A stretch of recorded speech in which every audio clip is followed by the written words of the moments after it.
Today's sponsor of the Vision Quest podcast is 920 Hat Company. Leather patch hats are in, and 920 Hat Company is here to hook you up with your very own custom hat. All patches are lasered on top-grade genuine leather and on popular brand hats like Richardson and FlexFit. Whether you're looking to show off your business or want a one-of-a-kind hat for yourself, 920 Hat Company can do it all. All the hats are handcrafted right in the Fox Valley, but worn across America. With over 500 hats in stock, they guarantee fast turnaround times. Honestly, Liam, looking at these hats, solid, right? Yeah, they're pretty. I like them. I like that patch itself. Oh, yeah. I mean, one-of-a-kind stuff. I know his name's Trevor. He does great work. He's actually gotten I think we got a knit hat coming. I think so, yeah. Yeah, we got that coming. So we're really excited to have these guys on board as a sponsor. So get down to check them out on Facebook. I believe they're on Instagram. Check them out, man. They got the best hats, I think, in the Fox Valley, if not in the state. Yes, sir. Yes, sir. So get down to 920 Hat Company on social media and check them out. All right, everyone. Welcome to another edition of the Vision Quest podcast. I am joined today by another combat wrestling club athlete who is trained heavily by Lucas Stelt, who we have, I would say, once every other month or something on. We do call it something called parterre, but that's her coach for the most part as far as what you're doing, right, Hannah? We got Hanna Errthum on. How you doing? Yep. Yeah. So do you consider yourself, are you strictly combat right now? Yeah, so strictly combat, strictly freestyle. Okay. That's pretty much how I wrestle. In the future, I'll go wrestle other plans to wrestle train at other clubs, but yeah, right now that's where you're at. Right on. So we just touched a little bit before we got on air here a little bit about like your age, kind of what you may or may not be doing kind of thing. But so you're still in high school aged, right? So, but you're combat and you're freestyle. So let's talk about this a little bit. So when you started out, did you start out in athletics when you were a little girl? Did you start in wrestling? How did athletics get started for you? Well, my dad wrestled the whole time he was like growing up with his brothers and stuff. He wrestled for UW for a few years. And so when I was in like before kindergarten, my dad was coaching the youth program at Mount Horeb. Okay. So since then, I wanted to wrestle before kindergarten, but he wouldn't let me wrestle till kindergarten. So my first year was kindergarten, and I haven't skipped a year since. Because he knew. For people who don't know, who is your dad? Mike Errthum. Exactly. He wrestled high school and basketball. Yep. And I think a lot of people in the state know who he is. So that's perfect. But you are also coming up in an environment where you said like he was nothing till kindergarten. It's because he knew, he kind of been through stuff. Yeah. So you're coming up already kind of at an advantage. Like, some of the other kids, the other coaches that have kids, they're able to work with, a little closer, and they understand a little more the mental side of it. So what was that like for you as far as like your first kind of memories coming up into wrestling? What were you excited about it? Or was it something like, you're like, well, I don't know if I want to do this. There's other stuff that these girls are doing I want to do. Did you find that, or were you like, I love it? No, I really loved wrestling before my dad even allowed me to, because I had a few friends as well that were the coaches' kids. And so just being around those friends just really made it fun when I was really young. You really couldn't even escape it. You were just immersed in it right away. You're surrounded by friends that were in it. Your family's in it, everything. So that's a unique situation. So I kind of brought up the fact that you're built, man. Like, you're strong. So watching you, and it sounds awkward, but that's just watching you wrestle and the way that you're able to handle yourself as far as against the other competitors, the other girls that are out there. Watching you wrestle, you have an aggressiveness that comes in with that build. I mean, is that something that your dad brought, or is that unique to you? Like, do you see differences between yourself with how you wrestle and maybe how your dad describes how he wrestled, or are you similar? Can you clarify that a bit? So let's how you wrestle, and like with the way that with your aggressive, you're a pretty aggressive wrestler as far as your ties and the way you come in. So is that kind of how your dad wrestled, or do you find yourself wrestling? Are you different completely all around than how your dad was, or are you similar to how your dad wrestled? I actually haven't really seen many videos of my dad wrestling, but what I can imagine, I'm guessing he was probably, I think he wrestled like 32, 38 in high school. Sure. Yep. So around the same weight I am right now. Yep. So I'm guessing I don't know how he wrestled. He never describes it to you. He's not like, man, you wrestle a lot like I do. That's crazy. He doesn't say anything like that. No, he's not much to talk about his own wrestling. He doesn't. He doesn't bring it up much. Okay.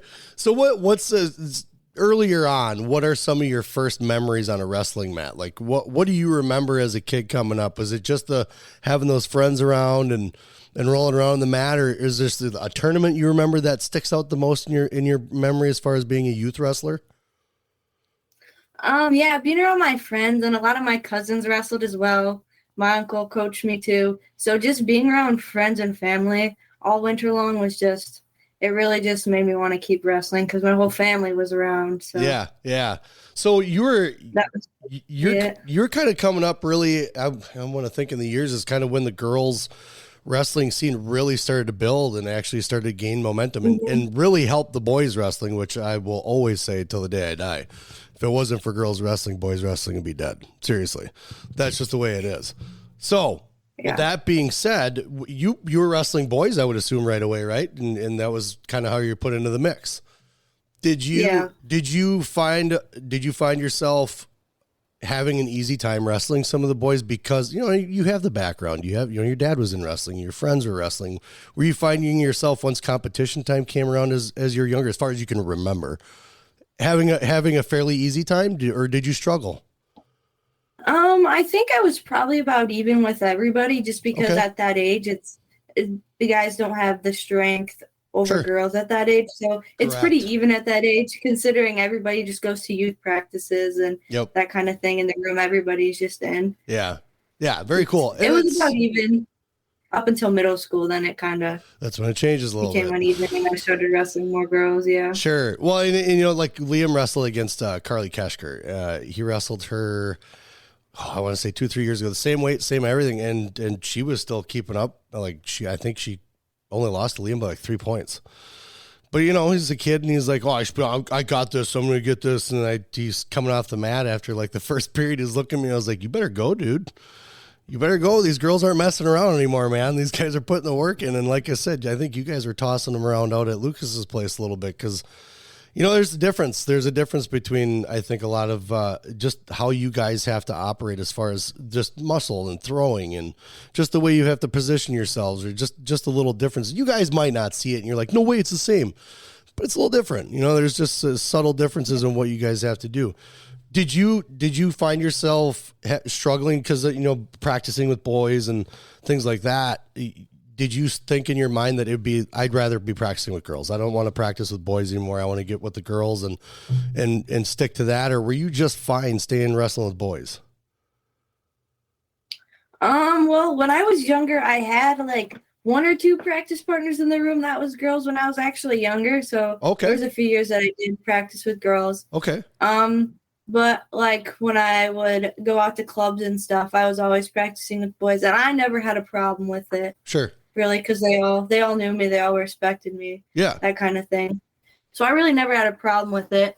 But now I'd rather 100% wrestle with girls, like knowing that girls always wrestle differently. Yeah. In folk style and freestyle, actually. I mean freestyle. Yeah. Girls wrestle differently, and it's hard to wrestle a guy and then go out and wrestle a girl because it's just completely different movements. Yeah. How the body works, that kind of thing. Right. A good perspective. I mean, I'm not a girl. I can't be like, yeah, it's just like this, because I have no clue. But I can only see just in how you guys wrestle. And I'm not an expert in wrestling by any means, but just watching how you guys wrestle compared to like a match Liam wrestled and how those guys did, So when you guys were coming up, as far as going into tournaments, was your dad taking you as you got better? Did you find yourself going to national tournaments? Like he's like, you're good at this. Let's take this to the next level.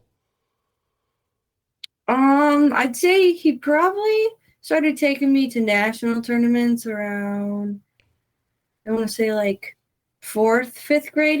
He started taking me like to bigger tournaments, that kind of thing. Sure. Starting to get me like more into like freestyle. And then I didn't do many youth tournaments throughout middle school, I don't think. Okay. That you guys kind of made that transition from there to like, okay, we can't be doing this. We got to go to here. Yeah. Okay. And that happens. Yep. My sophomore year of high school, I completely quit folk style after the high school state tournament the girls had that year. Completely quit folk style, focused on freestyle. And let's talk about that for a second, because now I just had Alston Nutter on the other day and we discussed the whole deciding to not do the high school thing or whatever and going just strictly Greco and focusing on that. Obviously there's, you guys had the option of doing school however you want to, but you removed yourself from the high school situation as far as wrestling goes. How hard was that decision for you? I mean, you're wrestling as a team with your teammates or, whatever school you're going to. So you have friends, things like that. How easy or difficult was that decision for you to make when it came time for that? I'd say it was pretty easy, mostly because when I was in like later elementary school, my dad introduced me to like Helen Maroulis. Yeah. And I didn't understand that was freestyle, but eventually once I got into like third or fourth, fifth grade, like I started understanding like freestyle is what they wrestle on the world level. Like They don't wrestle folk style. Right. And ever since I learned about Helen Maroulis winning that Olympic gold, that's all I've ever wanted to do is just win that Olympic gold. So signed, sealed, and delivered, huh? Yeah, so when I decided to quit folk style my sophomore year, it was pretty easy because I still went to in-person school, and I just graduated in January. So I still went to school in Mount Horror, but I still had those friends. I still knew those guys. Okay, gotcha. So still around them. So you're able to do that. How hard is that balance? Do you find it difficult? Because you're a kid.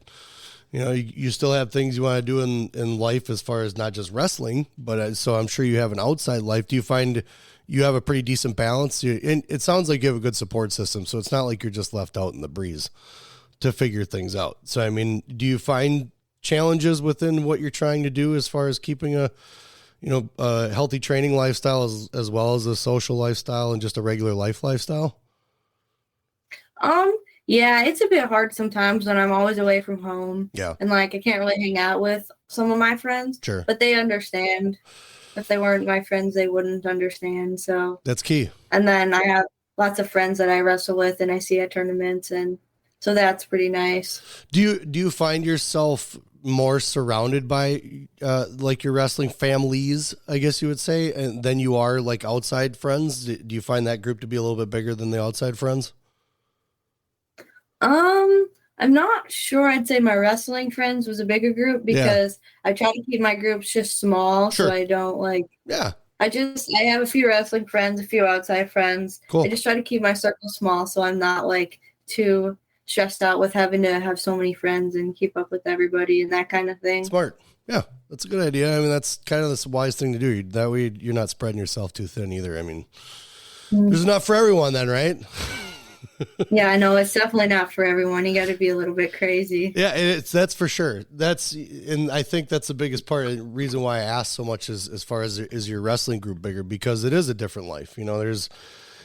It's not just, like talking to Liam, it's not just about, having a boyfriend, girlfriend. That's kind of hard. It's friends in general, because friends get upset if you don't hang out with them. And I said, they got to understand your goals are a little bigger. When you guys want to do certain things, you have to do certain things. And a lot of people are just like, well, I don't know if I want to hang around with that. And that's cool. They just don't get it. But that's good. That's good. You keep that circle small. So when what was the first national tournament you ever won? I've only won one national tournament. Which one? It was a folk style national tournament when they had it down in Oklahoma one year. Nice. Was it Tulsa? I won that. No, it wasn't Tulsa. It was the USA. Okay. W. Nice. Folk Style Girls Nationals. I can't remember how old I was, but I think that's the only national tournament I've actually won. Yeah. I placed pretty high in a few others, but I don't stalk you. I don't know. I couldn't tell you exactly. I know you got a couple decent wins under your belt, that's for sure. And then watching some of the events you've been, I mean, you're in these events for a reason. I mean, obviously you're trying to get better, but also people recognize how good you are. So with that being said, what are some of the struggles you have with wrestling? Is it weight? Is it you're struggling with, certain techniques? Like, what's the biggest struggles you have on a day-to-day? Some of the girls want to know. Struggles? Probably just having enough time to do everything. Sure. Just because, like, when I was in school for 8 hours a day. It was hard to, like, get enough sleep. Yeah. Do all my homework, that kind of stuff. That was pretty hard. Yep. Other struggles is, like, right now, just being able for my knee to keep up, being 8 months post-op after ACL reconstruction. So that's a bit of a struggle, having to work out so much. I have to do my upper body workout, my regular practice 5 nights a week, and then PT after practice every night. It's a lot to do. It is. I agree. I can't, it's just, especially going through an injury like that, it's like just work in general, just to come back from that and then add on everything else with it. You're doing a lot, man. And so with that being said, what do you find as far as, the most fun? Like, what do you find the most, I guess, gratifying out of what you do as far as training and things like that? What are the positives you find out of all of it? And we all know that we like to see progress in our, but there's got to be satisfaction. Some girls say like, oh, I love the workout. I love doing this part. What part is the best part to you of everything that you do? There's 2 things that I really like. After a hard workout, you just feel good because you worked hard all practice. That's really nice to have, and having practice partners who will work hard with you all practice. I also like meeting new people and just getting to know people. Yeah. That wrestle as well, like that I meet at a lot of tournaments. Mm-hmm. So nice. I've met a few international friends like at tournaments, and that's pretty cool to like see them around, that kind of thing. So where have you been? Just knowing people. Where have you been internationally? We went to Poland and Sweden. Okay.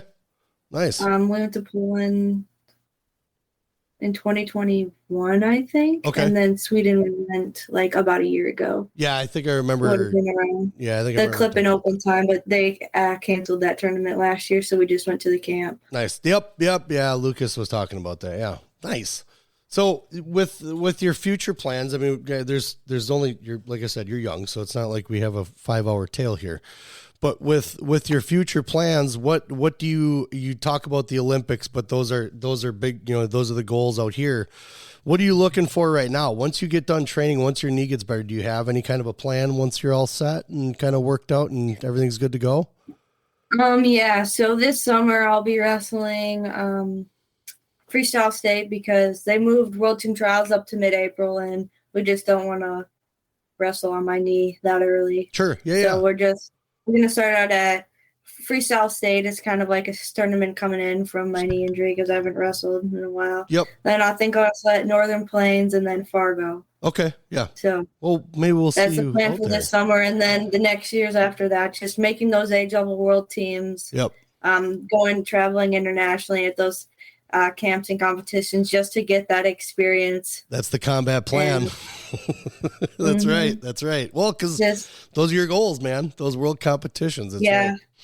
That's right. It's a little bit different road. It is. It is a little different. So, we talked a little bit about the social life on it, but how does it work with family? How's the family dynamic with them? You're still going to school, so it's not like you've changed your life up entirely. But knowing that you're going to be focusing eventually, I mean, you might remove yourself from school, right? If you get a little further along, are you going to stay in high school through the process? Well, I graduated in January. Oh, you did? I graduated a semester early. Well, congratulations. Thanks. So I'm done this semester. I'm not doing any school for the second semester of high school this year. Oh, and then next year, I'll enroll into online college. Okay. So then that's where just your main focus then will be on being able to practice and freestyle and doing. Yeah, practice, but also getting an education. And yeah. Do you have plans? And I don't know how it works. I've asked Lucas about a couple things about getting out to the Colorado Springs, but do you have plans to go out there to train while you're doing this online schooling thing? Is that the goal? Yeah. Lucas said he wants to get us out there every so often to train out there. And then eventually the plan is in a few years to hopefully move out there. Okay. To train out there. Nice. Get more. Nice. So you have a unique situations because sometimes they're, like Alston just left, well, he finished school up in, I believe it was Marinette, I think he said, but he was on his own. He was going to school by himself, things like that. So you actually still have you have your support system right there with you. You got everybody still right there. So you have a whole different angle of kind of this freestyle situation. Cause obviously Wisconsin doesn't have freestyle wrestling for high school for girls, but with that being said, are you finding yourself a little more kind of out there needing partners? Are there a lot of partners in the state? Are you finding yourself having to travel for partners traveling in instead of being in a wrestling room? And I know Lucas does his job. It's not to say Lucas doesn't, have guys in the room or girls in the room for you, but do you find it a little bit of a struggle sometimes to find partners then with being such on the outside fringe? Yeah, that's a big problem for us right now. We actually recently, Faith Bartozek moved down to the Blue River area, so she's my training partner now. She's also recovering from a surgery. Who? No, I said nice. I know who Faith is. Yeah. Yep. No, yeah. I know so she's my training partner right now. Okay. So what did she have surgery on? On her shoulder. Oh, well, I mean, then you guys can recover together, right? Yeah. So I've known her since I was really, really young. We didn't get along at first, and then we just became best friends because our parents kind of forced us to we were always wrestling at the same tournaments, always seeing each other. Our parents forced us to just kind of hang out, and we just became friends. So I can so see Faith's mom doing that too. It's like, no, you guys here now, right now. Yeah. That's awesome. Yeah, we weren't big fans of each other when we first met, but over time we saw each other so much we just decided we should be friends. So. Well, and you grow up too. You grow up as a person. Yeah, it happens. So unfortunately, some people don't, but a lot of people grow up as they get older. So cool. Well, that's awesome. I mean, and I knew that was kind of a struggle because and that's not just you. There are other people that have to like literally dig around to find a partner and be like, hey, whatever I can do to get you here, or I'll go there, whatever. I don't care. I need someone to train with. And it's consistency because you can have someone show up for 2, 3, 4 days and then they're gone. But you're trying to get someone that's here all the time with consistent training. And sometimes that can be hard. So, well, I'm glad you found someone that's perfect. Yeah, it's got to be like the people with the same goals because like she moved down here, so she obviously doesn't wrestle. Clearly, yeah, same people with the same goals as who we're trying to bring into the club, surround ourselves with. Lucas talks a lot about that too, as far as the goals. There's it's not about not wanting to wrestle folk style. Maybe if that was all that was around, that's all you guys would do. That's one of those things. But the ultimate goal doesn't bring folk style along. The ultimate goal is freestyle. If you guys chose to do Greco, you could do Greco, but girls want to wrestle freestyle. Unfortunately, if you have big goals like that, you have to remove yourself from a normal situation and not be normal. And it doesn't mean that you're not normal. It just means that your goals aren't normal. And there's absolutely nothing wrong with that. So I commend you guys for making the choices that you make because it's tough. It's not easy to be able to just be like, yeah, I'm not going to do this with these people. I'm going to do this on my own, and you're not blazing your own trail, but you're blazing a trail for people that don't realize that they can blaze that trail themselves, So yeah, it's not different. It is. I mean, did you get any kind of feedback from people like, why are you doing this? Or was there any kind of questioning of outside people of the choices that you're making as far as that goes, which you got to block out, but Yeah, actually the other podcast that it was the Wisconsin Wrestle, that Instagram page we're talking about girls wrestling and they're like, well, I don't get why they just don't go win a high school state title if they're that good. Oh, that one. Yeah. It's not about winning the state title. It's about like, we have bigger goals to accomplish that like, if we go win that state title, that's like drawing us off the path that we want. Because you're focused, right. To get that world medal and that Olympic medal and those kinds of things. So it's just like, it's like dragging us back and holding us back. That's right. Because in perspective, if you think about the people that you're trying to go compete against, the style number one that you're wrestling in, they're already ahead by like 14 years. Because you guys started in folk style at 4 and 5. Those guys started in freestyle and Greco at 4 and 5. So you're already behind the 8 ball. And Lucas makes a point where, like you just said, if you wind up going to Folkestone and focusing on state, which you'd want, that'd be great if it was one of the bigger goals, but Olympics are the goals. Yeah. And that's freestyle. So as soon as you veer off of that and go to folk style and they're like, oh, it's only for 6 months. Well, that 6 months matters when you got to do it for 4 years in a row and keep skipping a beat. Yeah. So it matters. It does matter. And some people do understand, some people don't. And there's an argument for certain things. And I think a lot of times people make the argument for purposes that really don't matter to others. It matters to them, which fine. But you don't need to validate it with what you want to do. And that's where I was kind of, you got to block that garbage out sometimes but you still hear it. And it's kind of one of those things where you kind of look at yourself, look in the mirror and you're like, no, I'm doing the right thing. That's fine. It's totally fine. Yeah, because I don't know about anybody else, but I'd 100% have a world gold medal, Olympic gold medal than a high school state medal. Awesome. It's high five. It's so much. Boom. So much cooler than a high school state medal. Right. Is a Olympic gold medal. So America doesn't recognize who you are because you won state high school. America recognizes who you are because you won a gold medal for the United States of America. So and some kids, and I want to reiterate to some of these people that might be listening, it's still, my kid cares about high school state. He should. If that's his goal, he should. By all means, everybody has different goals. And I think what you guys are doing, especially at a young age, just like even talking to Alston about it, like 16, 17, you're making a life choice. It's just like making a life choice for college. So how is this any different? You're making your path. You're still getting an education. You're doing the thing you like to do. Mm-hmm. You're happy. And that's what it should be. So, well, so you have some rehab left. You told us that your goals were to kind of hit up some state tournaments, kind of get the warm up done, and you got a good partner. You're aiming for the Olympics. You're aiming for world titles, and I think you're going to get there. I've watched some of your matches. Like I said, you're like a bull in a china shop, man. Sometimes you take these girls to work, and it's fun to watch. So, with that said, I've taken up a lot of your time. I'm going to leave you alone now for a Sunday afternoon. You're going to go watch Super Bowl? Is that today? You're not watching the Super Bowl. Well, Joe Burrow isn't playing, so no. That was the best way to answer. That was awesome. It's on today? They play? Yeah, it's on. I started cheering for Joe Burrow last week when he lost. So is that the first week I was cheering for him, and he just lost that week. So what's the Joe Burrow draw? What do you mean? What? How come you started cheering for him? Just because he was losing? Oh, a bunch of his videos came up on my TikTok feed.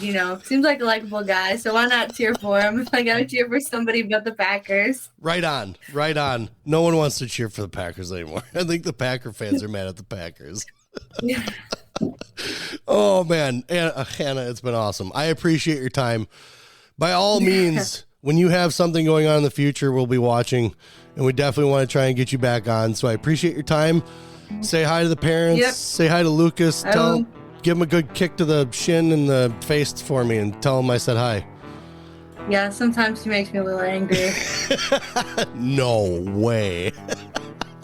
All right, man. This has been the Vision Quest podcast. We will see you guys later.